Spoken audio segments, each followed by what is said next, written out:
Allah berjanji dalam Al-Quran, saya naikkan ke atas, orang yang konsisten menunaikan salat malam, maka dijamin oleh Allah Subhanahu wa Ta'ala akan dibimbing untuk mendapatkan karir terbaik dalam aktivitas kehidupannya.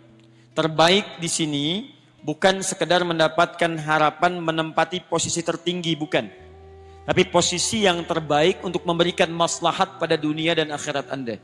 Dunianya hidup nyaman, tapi kenyamanan itu membantu Anda mendapatkan keraihan kebahagiaan akhirat.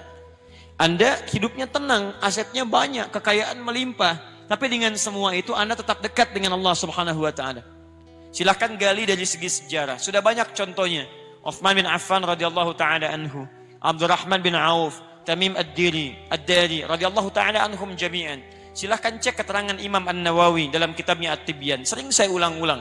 Mereka itu orang kaya, pengusaha sukses, hidupnya nyaman, asetnya melampaui abad-abad kemudian. Sampai sekarang masih ada. Tapi yang paling menarik adalah terekam dalam amal ibadah mereka, termasuk sahabat yang tidak pernah meninggalkan tahajud. Bahkan sangat istimewa. Mereka menunggu salat malam sampai menunaikan salat malam sampai selesai menghatamkan Quran. Itu luar biasa. Kenapa bangun malam? Karena ada motivasi. Apa motivasinya? Kebahagiaan yang dititipkan oleh Allah kepada mereka dalam kehidupan dunia dan akhiratnya. Di dunianya sukses, akhiratnya pun tidak ditinggalkan. Baik. 2. Wa qur rabbi adkhilni mudkhalas sidqi. Dan katakan Muhammad sallallahu alaihi wasallam, Rabbi adkhilni mudkhalas sidqin. Ya Allah, bimbing hamba untuk mengawali aktivitas hamba. Di kemuliaan, keutamaan salat malam ini terkait dengan urusan dunia, selain akan mengangkat kita di tempat yang terbaik, juga yang kedua, menghadirkan bimbingan Allah dalam menjalani aktivitas harian kita. Dibimbing Allah. Masya Allah. Tidak ada yang paling membahagiakan, menyenangkan, mendamaikan, kecuali seorang hamba yang setiap aktivitasnya dibimbing oleh Allah Subhanahu wa Ta'ala. Misal, maaf, saya lukiskan begini. Anda kalau bekerja dibimbing direktur, nyaman tidak? Nyaman. Di jalan dibimbing, dijaga, bahkan dituntun Pak Polisi, lancar tidak jalannya? Lancar. Sekarang Anda dibimbing oleh yang menciptakan direktur Anda, yang menciptakan polisi, yang menciptakan segala makhluk. Maka tidak ada yang susah bagi segalanya. Kembali pada Allah Subhanahu wa Ta'ala. Karena itu setiap orang yang mendapatkan bimbingan Allah, maka pasti dalam hidupnya mendapatkan kebahagiaan dan kesuksesan. 3. Wa akhrijni mukhrajal sidqin. Dan dia dibimbing mendapatkan solusi dari setiap persoalan yang dihadapi. Solusi, diberi jalan keluar. Yang ini dibimbing ketika mengerjakan, yang ini dibimbing ketika punya masalah. Masya Allah. A dengan B sama-sama punya masalah. Masalahnya di rumah tangga. Persoalannya cukup sama. Masalah A dengan B sama. Yang paling luar biasa, A ini punya kedudukan tinggi luar biasa. Pendidikannya juga tinggi. S-nya sampai 3, S3. Masya Allah. Yang ini Masya Allah cuma S1 kerupuk 2. Ya.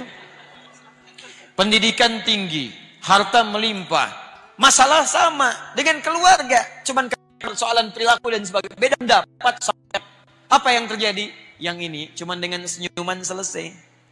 Sayang, Masya Allah, kayaknya kenal, selesai masalah. Kenapa? Oh, Masya Allah. Mau kemana Pak? Mau ke hatimu. Oh, selesai masalah. Rumah tangga tenang, keluar tenang, di kantor tenang, hatinya lapang, ke rumah makan tenang. Teh Mbak, Masya Allah. Pakai gula? Gak usah terlalu manis, yang penting setia. Oh, luar biasa. Enak. Ayo bikin status. Kayaknya besok pagi ada yang praktek di rumah. Jadi teman-teman sekalian, jadi orang-orang yang dekat dengan Allah, dia merajut hubungan dengan Allah Subhanahu wa Ta'ala, maka Allah akan jaga dalam setiap persoalan hidupnya. Di kantor dia nyaman, di kampus dia tenang. Ada orang yang besok ujian luar biasa sibuknya, Masya Allah. Bahkan disebut luar biasa, ada kalimat minggu tenang, padahal tidak tenang pada saat itu. Belajar sana, belajar sini, tenang di mana? Pikir sana, pikir sini. Tapi sebagian orang ada yang santai saja. Orang ke kelas, dia ke masjid. Dia baca, dia juga baca. Dia bangun malam harinya. Esoknya tenang dia hadapi. Luar biasa. 4. Waj'alni min ladunka sultanan nasira. Ini yang dahsyat. Ini yang dahsyat. 4. Allah akan lindungi dia langsung dari pihak-pihak yang ingin mencelakainya. Dilindungi oleh Allah. Diberikan perlindungan. Bisa beda-beda caranya nanti, ya. Bisa beda-beda, lain-lain caranya. Teman-teman sekalian, saya berikan contoh yang paling dahsyat. Ayat ini diantaranya turun memberikan keterangan saat Nabi SAW dikepung oleh banyak pemuda. Ada yang menyebut 100 pemuda dengan kebiasaan yang khusus. Kalau kita pasukan khusus ya, dengan pedang terhunus luar biasa. Dikepung satu rumah. Di dalamnya direncanakan 3 orang. 1, Nabi SAW. 2, teman setia beliau, seangkatan dengan beliau, sedekat usia dengan beliau, Abu Bakar As-Siddiq, sehidup dengan beliau, semati di samping beliau kuburnya, sesurga dengan beliau. Mertua beliau orang yang sangat mulia dan sangat disayangi oleh Nabi SAW. Dipilih oleh beliau untuk menemani hijrah, sehidup, sehijrah, sekubur bersamaan di sampingnya dan sesurga dengan beliau. Abu Bakar As-Siddiq. Sangat keterlaluan kalau ada orang-orang yang mencela Abu Bakar As-Siddiq. Ya, dia tidak hidup bersama Nabi, tidak menemani Nabi saat hijrah ke Madinah, dikubur tidak di samping Nabi, surga belum jelas. Jangankan dengan Nabi, masuk surga aja belum tentu jelas. Di pilihannya, Ali sadar saat itu akan meninggal, tapi tidak ada kalimat-kalimat bantahan. Siap ya Rasulullah, bala. Gak pernah disebut dalam sejarah Ali mengelak. Jangan saya Nabi, Abu Bakar aja yang tuaan dikit. Bisa tidak ada. Biasa. 1 menemani Nabi, 1 tinggal di tempat itu. Tapi yang hebat, perhatikan kisahnya dimulai saat Nabi keluar. Dari mana pasukan khusus yang siap dengan pedang terhunus? Disebutkan kalau hewan pun lewat sudah diketahui, bahkan tercium baunya.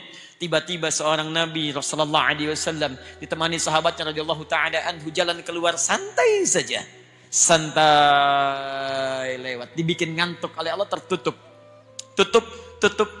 Ditutup pandangannya, keluar, tenang. Para ulama turun ayat ini memberikan jaminan kepada Nabi. Perhatikan, siapa di antara manusia yang bangun malamnya melebihi Nabi SAW? Kakinya sampai bengkak-bengkak, bacaannya sampai begitu panjangnya, kekhusyuannya luar biasa. Maka Allah Subhanahu wa taala menurunkan langsung 4 kemuliaan ini kepada Nabi SAW. Silakan, maqam mahmuda angkat. Aktivitas dibimbing. Masalah diberikan solusi. Begitu ada yang ingin mencelakai Nabi SAW, Allah berikan perlindungan terbaik. Maka teman-teman sekalian, 4 ini bila terkumpul kemudian dalam kehidupan kita, ingin Anda raih, salah satunya dawamkan amalan pada malam hari ini. Jelas di sini? Tayyib.